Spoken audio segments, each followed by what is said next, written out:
Okay, my outstanding friends, another day of shocker du jour. The giant fish in the desert. I want to really detail him out for you so that you can understand what we're looking at here. I've shown it many, many, many times. And in great detail, many times. But I'm going to do it again.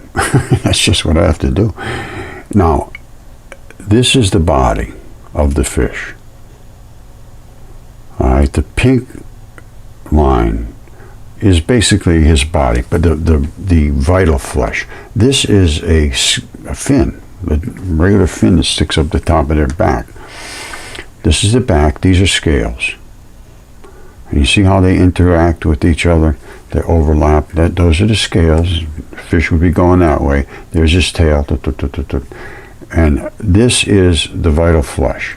Now, I am going to erase the lines that I put in here to show you, to highlight it, so it makes it more obvious. But you're going to see it. It's just, it's not deniable.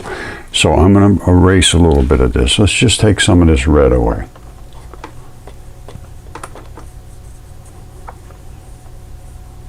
All right. It's just, all it was to give you an idea of where that back was. It's there. Nothing's different. It's just quite obvious now. Now, that's the fin, which is the fin. That is very hard to deny. It comes down to the tail and creates the tail right there. It comes all the way down right to that little area. That's just all erased. And the other part of the tail comes around this way up to his belly and back up to here. That is the fish in its entirety.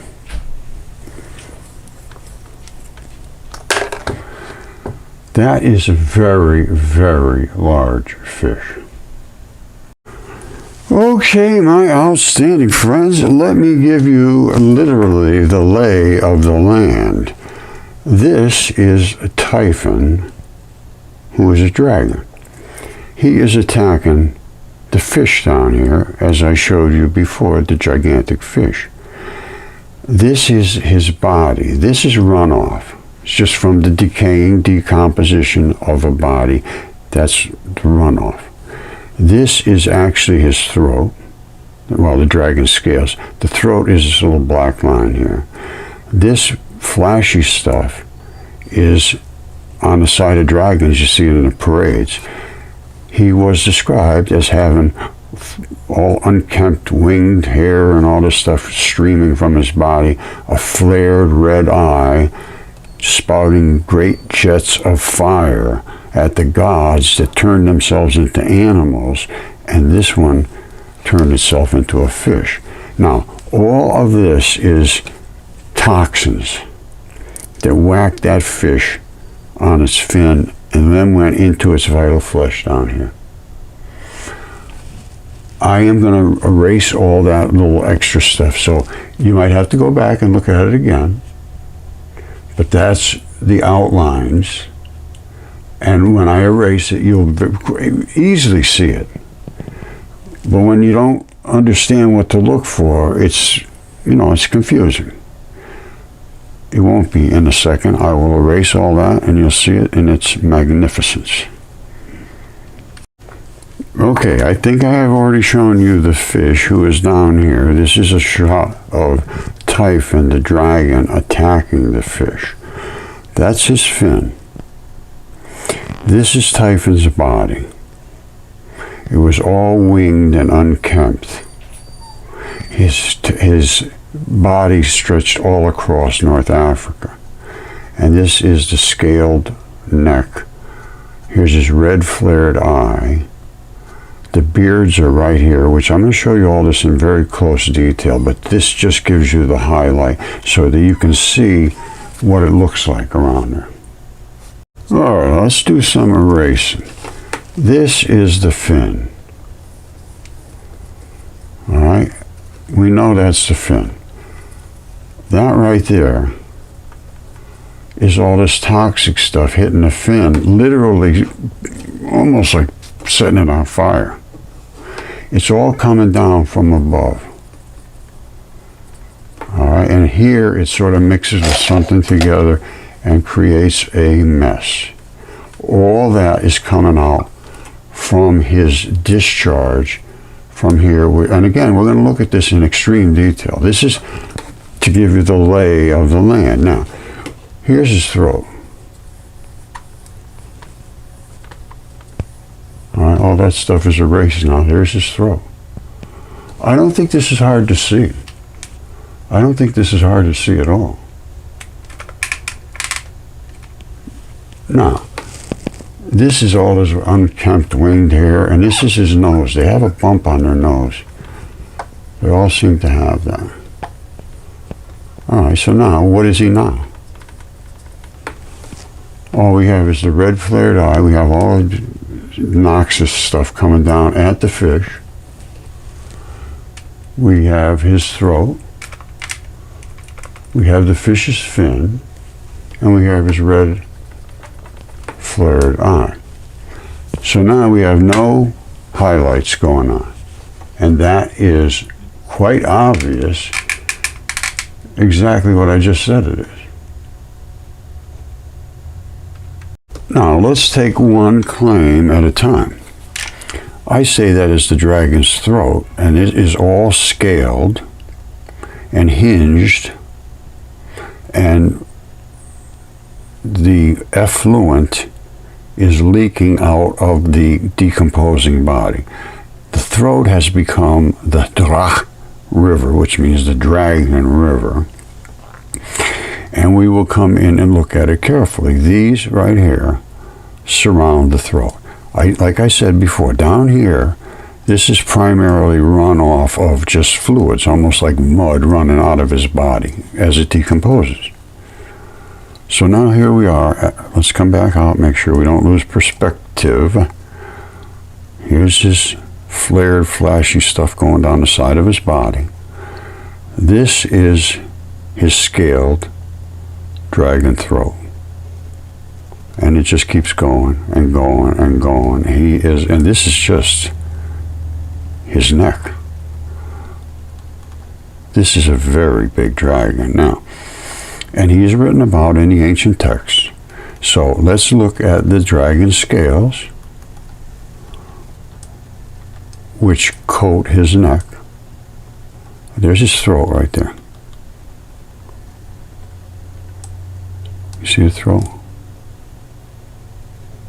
This is all the scales that surround his throat. There's like a little gizzard-like thing in this one little spot here, and then they're nice tight up against his throat again.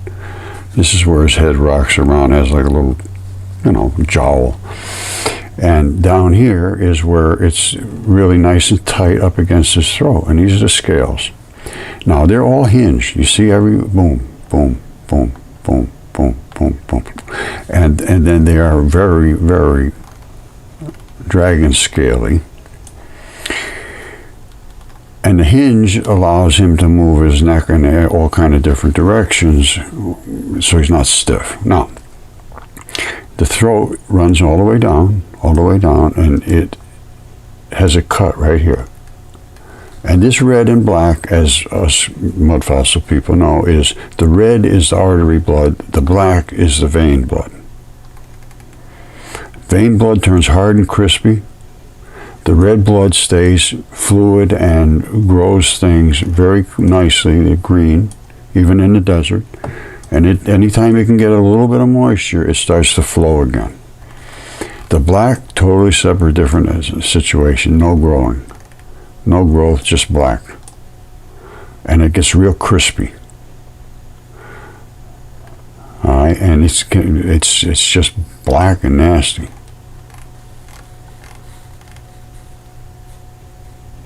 All right, so it stays away from the red. They don't like each other. They have a polarity that pushes them apart. You see the little, you have to let it settle in here for a minute, but there's a push and a shove right here.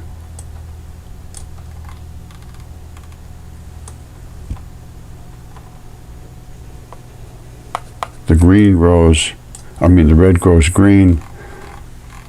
This does not. So those are the two types of blood. And that's because there was a cut in this thing's throat.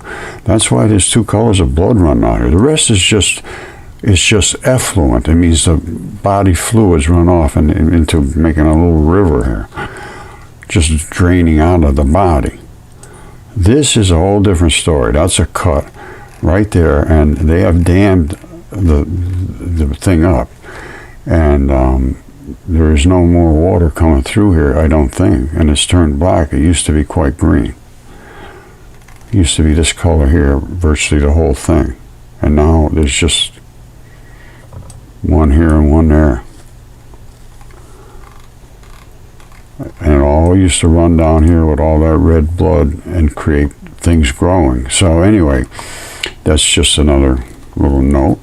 So Typhon now is shooting all of this stuff down, and I said before, it comes out of the beards.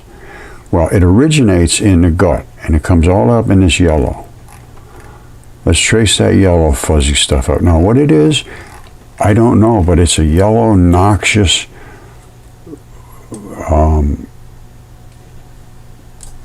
some kind of venom.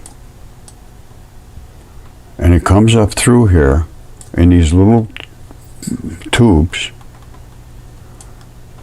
It comes up around, and it ends up coming up. Now, I can see something going on here, something going on here, something going on here. What it is, I don't know. There's some kind of an exchange going on, quite obviously. What it is, I don't know. But something is exchanging fluids from here to here, or from there to there, whatever. Now, let's get to the real exchange. We come all the way up his yellow, flashy stuff. All right, we get all the way up to his beards. These are his beards. So the yellow stuff is coming up, and here it is right here, still, and it's doing some kind of real serious chemistry over here, and some more over here. What that is, I have no idea.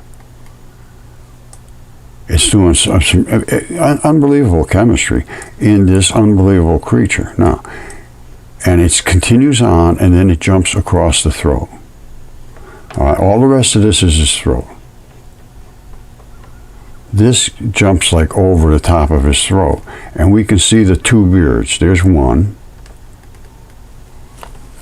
Take your time and look at it. That's a beard. And what it's doing, I don't know. But look at this.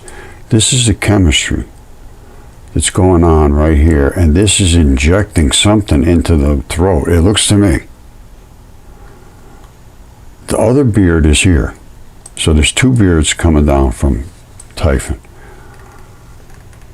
This one is shooting out all this green, noxious, nasty stuff.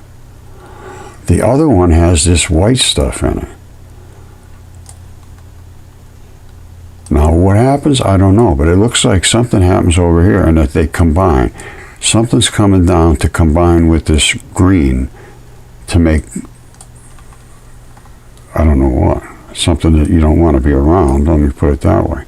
So, we're coming all the way down through here, all this noxious, nasty stuff, until it hits the fish down here. You see that?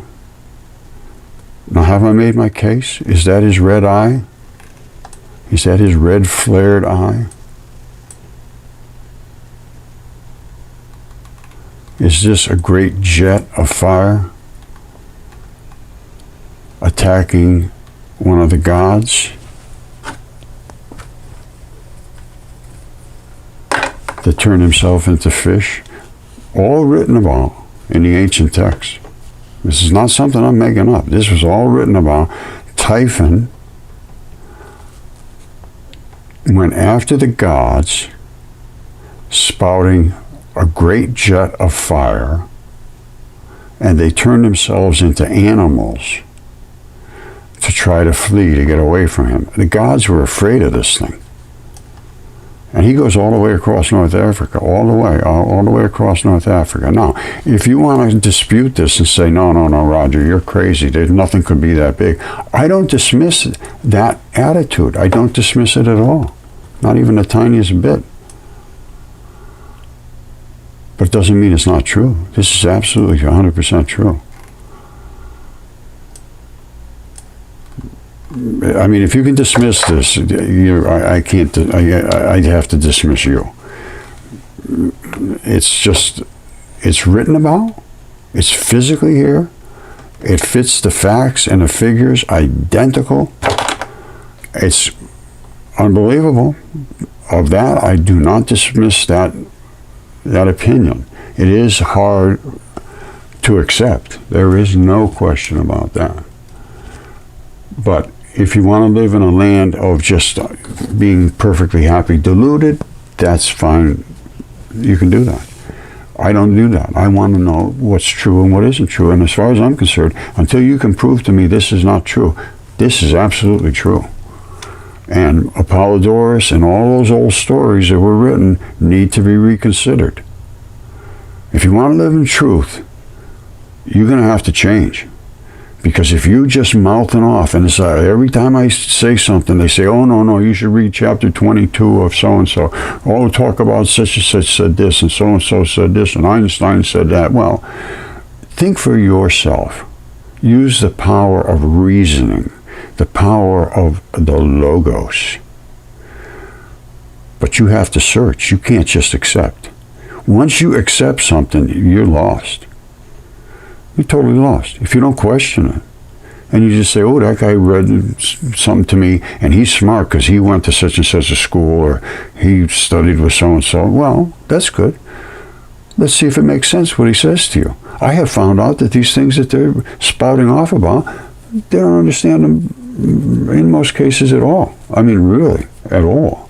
Or they have just covered up the fact that they do understand them, and it interferes with their reality, which is not going to be their reality here. This is an exceptional reality you, my friends, have been invited to explore.